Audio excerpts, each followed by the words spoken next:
세상을 위한 복음의 통로 CGN TV.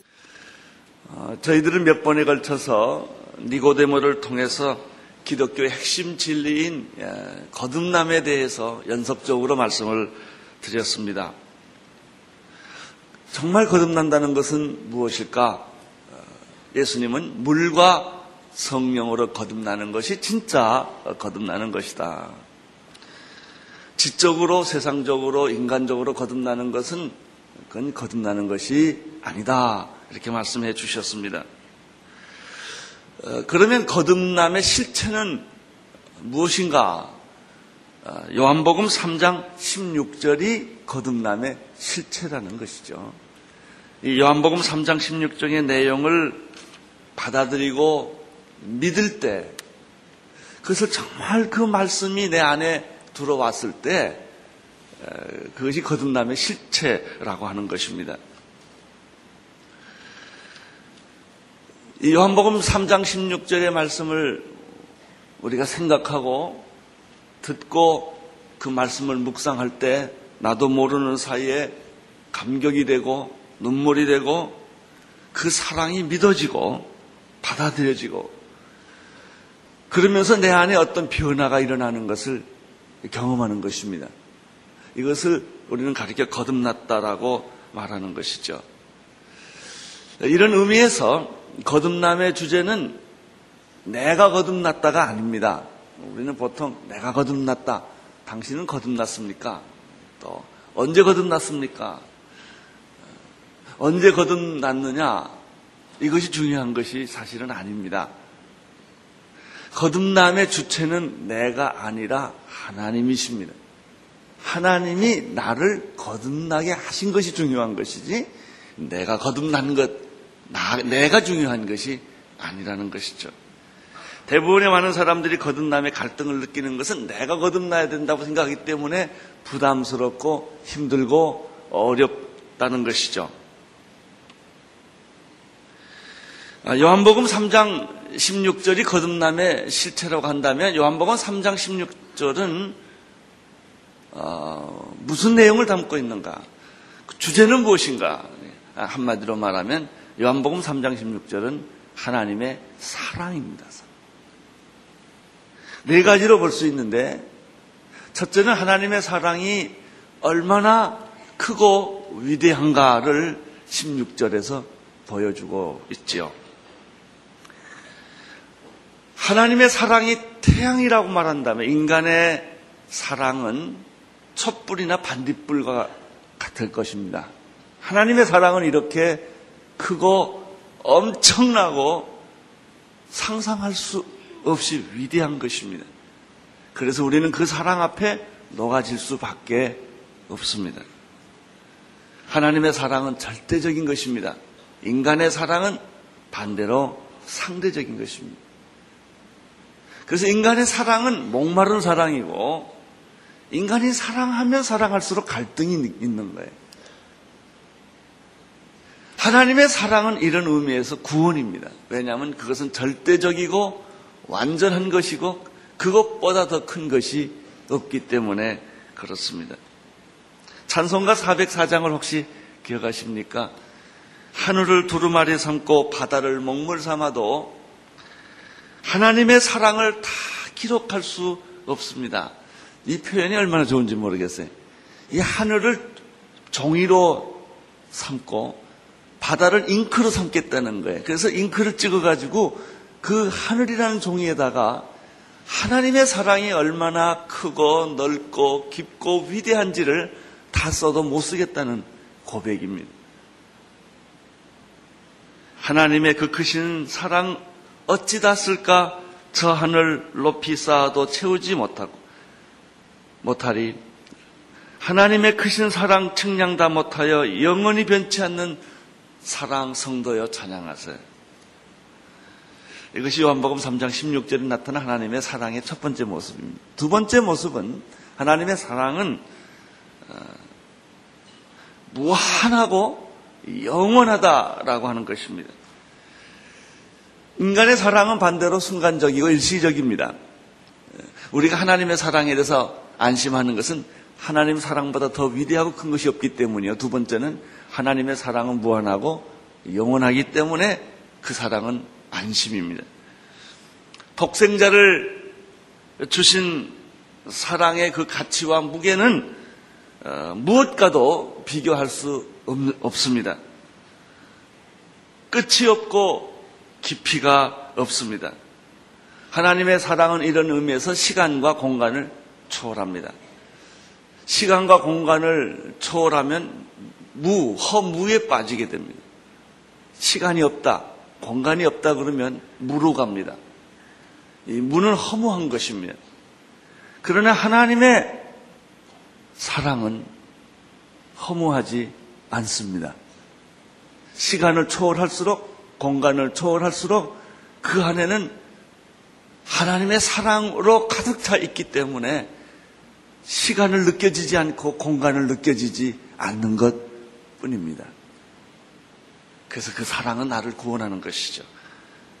하나님의 사랑에는 시작도 끝도 없습니다.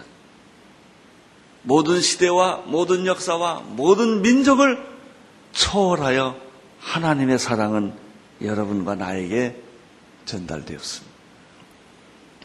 이 요한복음 3장 16절에 나타난 하나님의 사랑의 또 하나의 특징이 있습니다.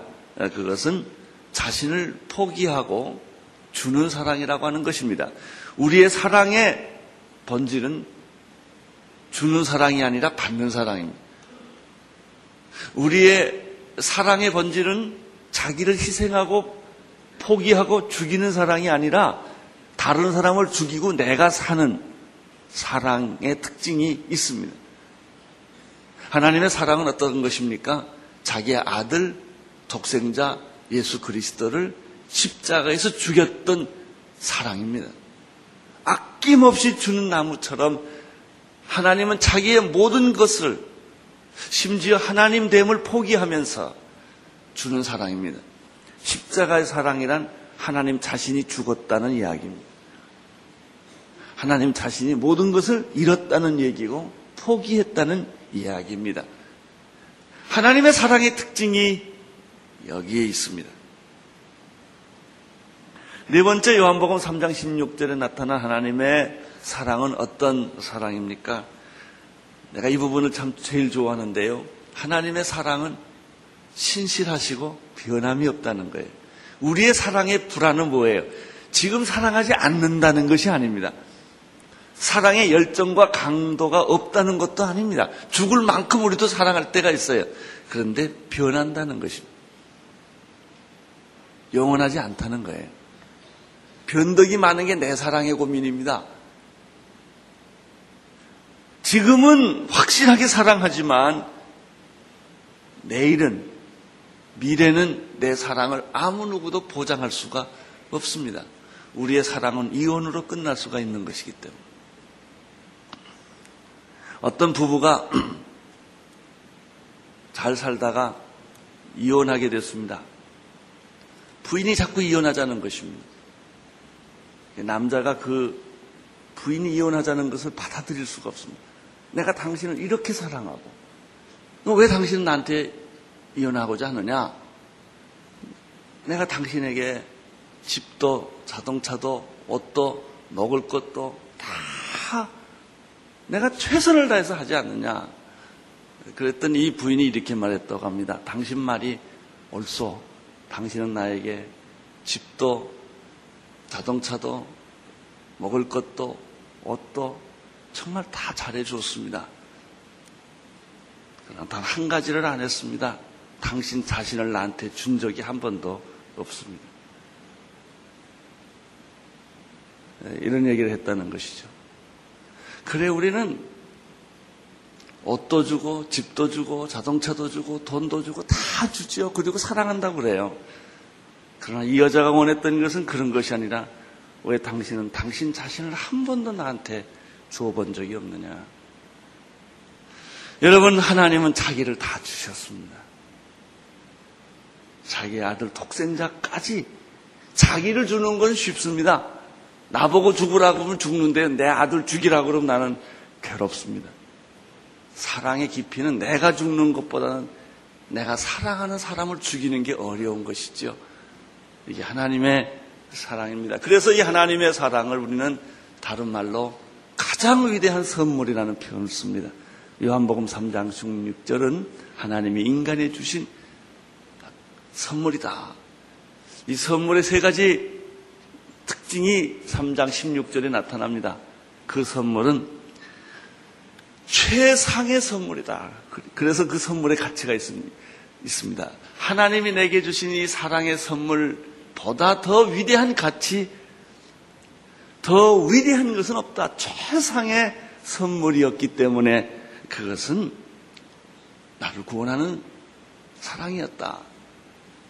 독생자를 주시는 선물이에요. 하나님의 사랑의 선물이 또 우리에게 영원한 구원을 주시는 까닭은 그것은 계획된 선물이었다는 거예요. 창조 때부터 그냥 주시는 선물이 아니고 내가 세상에 태어나기 전부터 하나님은 이 선물을 주시려고 준비하고 계획하시고 섭리한 사랑 선물이었다. 더 중요한 게 있습니다. 그 선물은 내가 꼭 필요한 선물이라는 것이죠. 절대적인, 없어서는 안 되는 그 선물이 바로 사랑의 선물이었고 요한복음 3장 16절의 선물이었고, 그래서 이 요한복음 3장 16절이 거듭남의 실체다라고 하는 것입니다. 선물의 특징이 무엇입니까? 받는 사람이 중요한 것이 아니라 주는 사람 마음대로 하는 게 선물입니다. 여러분, 그래서 구원이라든지 거듭나는 것에 대해서 불안해하지 마십시오. 나는 거듭나지 않지 않았냐, 나는 구원받지 못하지 않았냐 하는 것에 대해서 여러분이 그렇게 불안해할 필요가 없는 것이, 구원은 주는 사람이 더 중요합니다. 받는 사람보다도. 거듭남이라고 하는 것은 받는 사람의 문제가 아니라 주는 분의 문제입니다. 이 거듭남은 하나님이 이미 창세전에 여러분을 위해서 예비하시고 준비하신 선물이십니다. 안심하십시오. 거듭남은 이미 준비됐고 구원은 선물입니다. 하나님이 예비하셨습니다. 이제 내가 노력해서 종교적인 행위, 새벽기도를 다닌다든지 11절을 한다든지 무슨 선한 행위를 행함으로 구원을 내가 만들고 얻는 것이 구원이 아닙니다. 그렇게 얻어진다면 우리는 불안합니다. 나는 그런 자격이 없고 또 그럴 가능성이 별로 없기 때문에. 그러나 하나님의 구원은, 선물은 이미 여러분을 위해 준비되었고 마련되었고 완성된 것입니다. 그것을 받기만 하면 되고 받아들이기만 하면 되고 오늘 여러분들이 수용하시면 그 구원은 여러분에게 임하게 되는 것이죠. 이런 의미에서 신앙은 은혜입니다. 율법이 아니고 은혜입니다. 주어진 것입니다. 주어졌기에 감사가 있는 거예요. 왜 신앙생활에는 감사가 필수 요소인가? 내가 노력해서 얻은 것이 아니고 그것은 주어진 것이기 때문에, 공짜로 주어진 것이기 때문에 신앙의, 정말 신앙을 가진 사람의 특징은 눈물이에요. 감격이에요. 감사해요. 그걸 가지고 내가 자랑하거나 뽐내거나 주장하거나 내 이론을 펼치는 것은 여러분이 잘못된 신앙입니다. 진짜 신앙을 가진 사람은 고개를 들 수가 없고 눈물을 흘리는 것이고 감사하는 것이고 감격하는 것이고, 오 하나님, 나 같은 죄인을 어찌하여 구원하셨습니까? 라고 고백하는 것이죠. 이 하나님의 선물, 하나님의 위대한 사랑, 크고 위대한 사랑, 무한하고 영원한 사랑, 희생하고 주는 사랑, 변하지 않고 신실한 그 사랑이 내게 주어졌을 때 인간의 반응은 두 가지로 나타납니다. 그것을 받아들이는 사람이 있고 받아들이지 않는 사람이 있습니다. 17절을 함께 읽도록 하겠습니다. 17절 시작. 하나님이 그 아들을 세상에 보내신 것은 세상을 심판하려 하심이 아니요 저로 말미암아 세상을 구원을 받게 하려 하심이라. 두 가지 반응이 있습니다. 그것을 받아들이는 사람이 있고 받아들이지 않는 사람이 있는데, 받아들이거나 받아들이지 않거나 간에 하나님이 세상을 사랑하시고 독생자를 주신 목적을 먼저 이해를 해야 됩니다. 17절에 보면은 그 목적은 확실하다는 것이죠. 하나님이 우리를 사랑하신 목적, 그 독생자를 세상에 보내신 목적은 세상을 심판하려 하심이 아니요, 오히려 죄와 죽음과 저주 속에 이미 심판받은 세상을 구원하는 데 목적이 있다는 것입니다. 우리가 자식을 야단치는 것은 자식을 버리기 위해서가 아니라 자식을 구원하기 위해서가 아닙니까? 징계의 목적은 때리는 데 있는 게 아니라 징계의 목적은 자식을 얻는 데 있는 것과 마찬가지입니다. 이런 의미에서 우리가 이 세상에서 겪는 모든 시련, 고난, 역경, 환난, 질병, 절망은 희망이 될 수가 있습니다.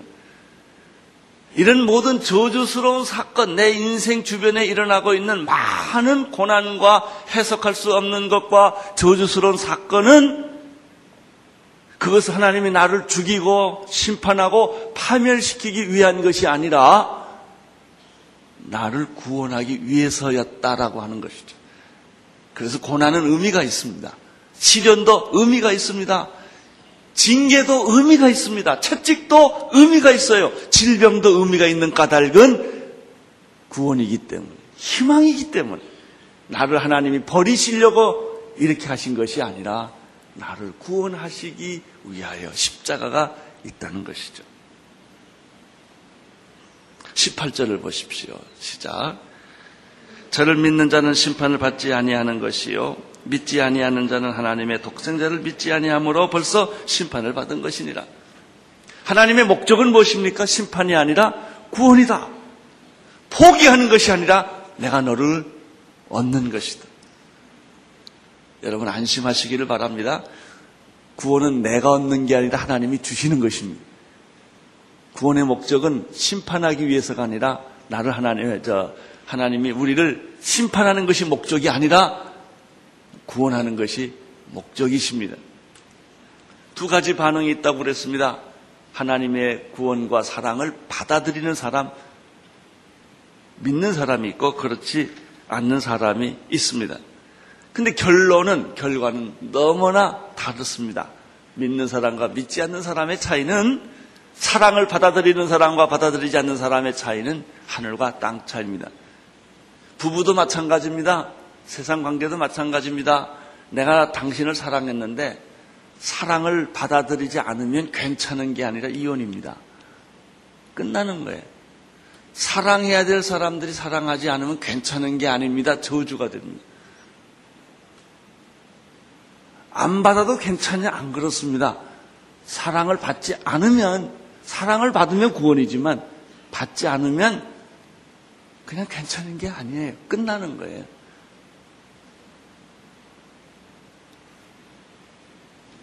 하나님의 사랑을 받아들이는 사람, 이 절대적이고 완전하고 영원한 구원을 받아들이는 사람의 결론은 무엇입니까? 심판이 없다는 거예요. 심판이란 무엇입니까? 우리가 선고를 내리지 않습니까? 예를 들면 우리가 검찰에서 죄를 기소를 합니다. 그때까지도 괜찮습니다. 재판부에 가서 재판을 합니다. 그리고 마지막 확정해서 선고를 합니다. 그럼 끝이에요. 이 선고예요. 심판이라고 하는 것은 인간이 죄를 지은 것에 대한 하나님의 선고가 끝났다는 겁니다. 그게 심판이에요. 그러면 하나님의 사랑을 믿고 받아들였다는 얘기는 뭐냐면, 쉬운 말로 말하면 특별 복권 사면이란 뜻입니다. 이미 선고가 끝났는데 그것을 특별 사면, 특별 복권을 시켜서 없는 것과 똑같이 만들어준 것을 의미합니다. 하나님의 사랑을, 하나님의 구원을 우리 인간이 받아들이지 않으면 그냥 괜찮은 것이 아니라 그건 심판이에요. 받아들이면 심판이 없어진다는 거예요.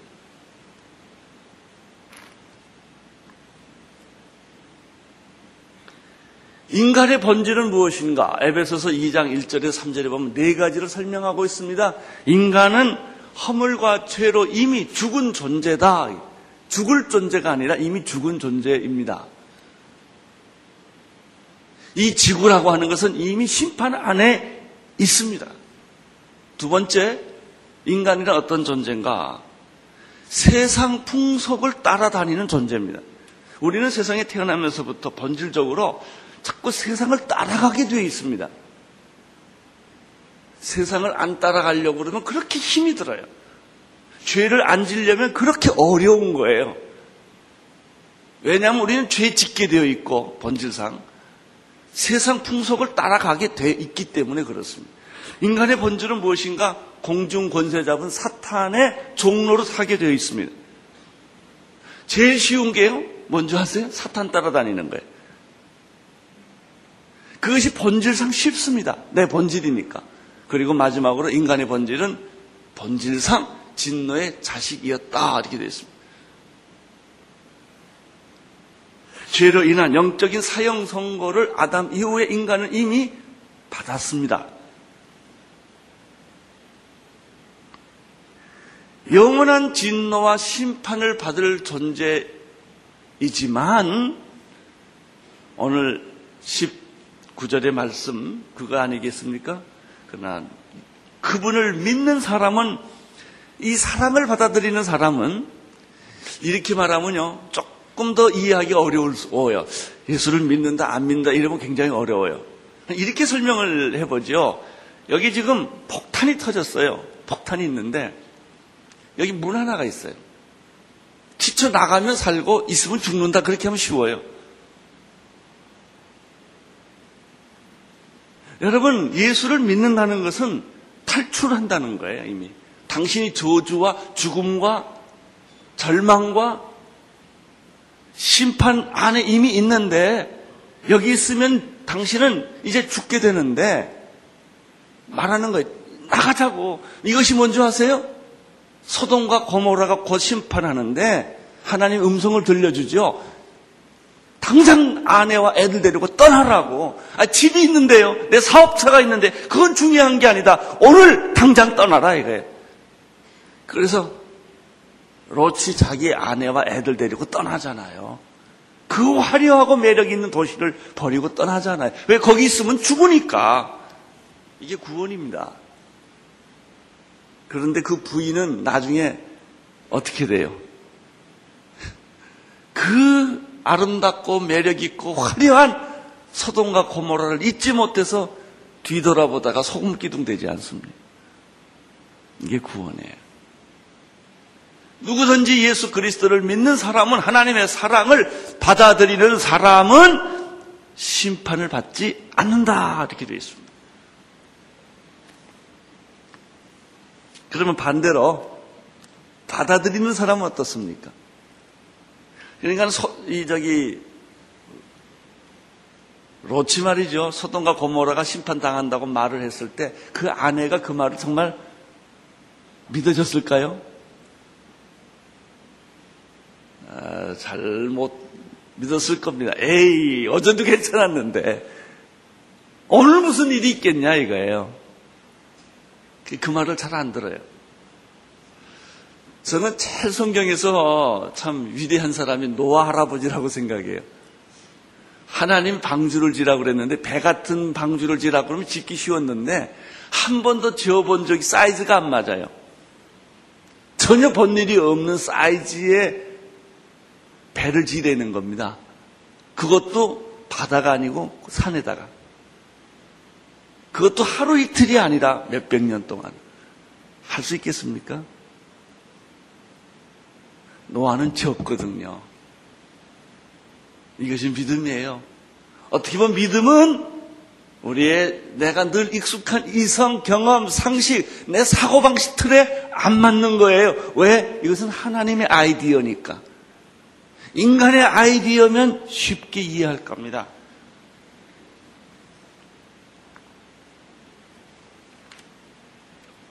오늘 19절에 보면 재밌어. 믿지 않는 사람은 재밌는 표현을 여러분이 기억하셔야 된다. 심판을 받을 것이요가 아니라 뭐예요? 이미 심판을 받았다. 벌써 당신은 이미 심판을 받았다라고 말했어요. 잘 생각해 보면 이 말을 동의하실 겁니다. 이미 여러분 지옥을 살고 있지 않으세요? 다 멀쩡하게 살지만 매일매일 우리는 아편 먹고 순간순간을 그 순간을 견뎌내는 사람 이상 아무것도 아니에요. 술 한 잔 먹고 잊어버리는 거예요. 오늘 밤 아편 먹고 그 고통을 순간에 잃어버리는 것에 불과한 거지 내 안에 진정한 평화와 기쁨과 안심이 없어요. 늘 우리는 불안하고 쫓기고 초조한 거예요. 언제 병에 걸릴지, 이러고 살다가 어떻게 끝날 건지, 뭐 이거는 내 개인적인 생활이고요. 지구를 가만히 묵상해 보세요. 이게 지옥이 아니고 뭡니까? 지금 지구가 돌아가고 있는 꼴이 잘 사는 사람 몇 사람 빼놓고요. 인류의 90%는 자, 중국, 인도, 이 아프리카, 전 세계 90%의 인구는요, 다 지옥을 살고 있는 거예요. 최근에 우리 그 지옥을 몇 번 경험했잖아요. 어디 매춘굴에서 화재가 나서 나는 그 생각하니까 그렇게 눈물이 나고 불쌍해. 인신매매에 대해서 노예에 대해서 사는 것도 어려운데 감금을 당해서 빠져나가지도 못했다. 얼마나 그냥 그 영혼이 불쌍한지. 그리고 그 주인은 그렇게 인신매매 시켜가지고 아주 호화저택에 살고 있다. 이게 인간입니다. 동물은 그러지도 않습니다. 사람을 착취하고 사람이 만인이 만인에 대해서 적이 되고 남 핏발아서 나는 잘 살고 말이죠. 그게 개인, 국가도 마찬가지입니다. 국가와 국가 간도 다 마찬가지고요. 이미 우리는 심판 안에 살고 있는 거예요.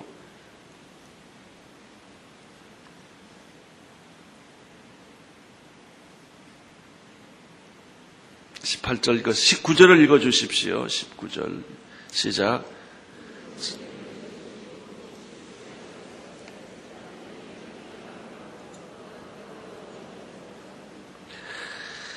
그 정죄는 이것이니 곧 빛이 세상에 왔을 때 사람들이 자기 행위가 악함으로 빛보다 어두움을 더 사랑한 것이다. 그러면 왜 사람들은 받아들이지를 못하는가? 믿지 못하는가?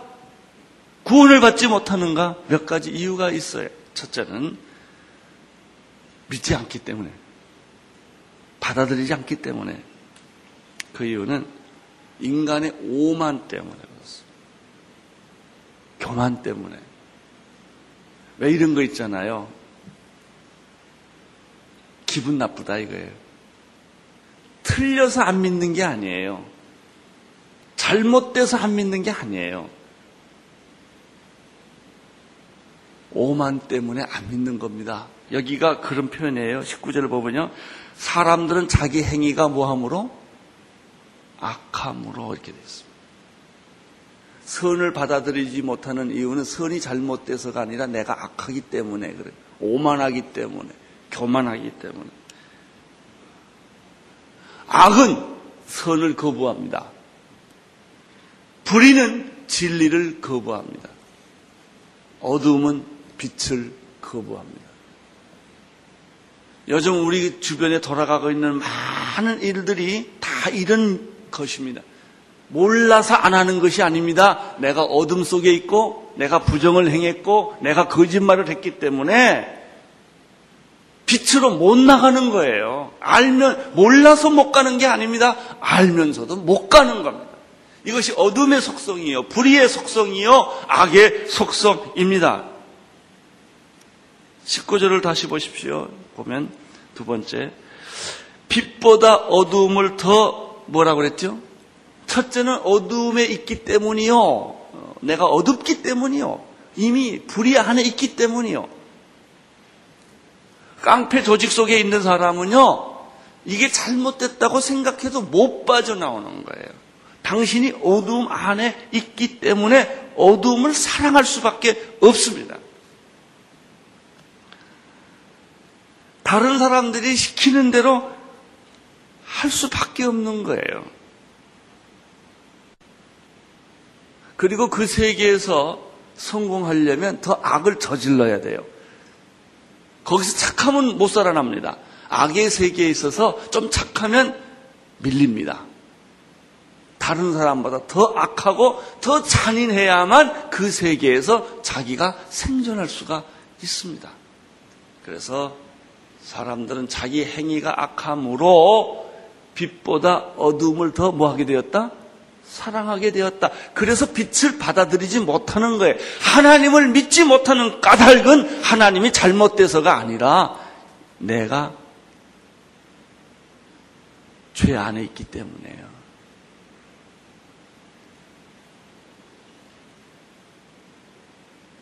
(20절) 21절을 보십시오. 시작. 악을 행하는 자마다 빛을 미워하여 빛으로 오지 아니하나니 이는 그 행위가 드러날까 하며 진리를 쫓는 자는 빛으로 오나니 이는 그 행위가 하나님 앞에서 행한 것임을 나타내려 합니다. 그러면 왜 빛으로 나오지 못하는가? 간단해요. 자기의 악이 드러나기 때문에 겁이 나서 못 가는 겁니다. 가고도 싶겠죠. 이런 사람이 이제는 그만하고 싶어요. 이제 내가 잘못했는데 상황이 다 복잡해졌어요. 이제는 끊고 싶고 도망가고 싶고 그만하고 싶은데 그만두지 못한다는 거예요.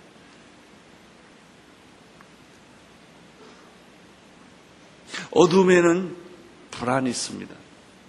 절망이 있습니다. 좌절이 있습니다. 그래서 빛에 대한 질투, 빛에 대한 미움, 빛에 대한 복수심에 불타게 됩니다.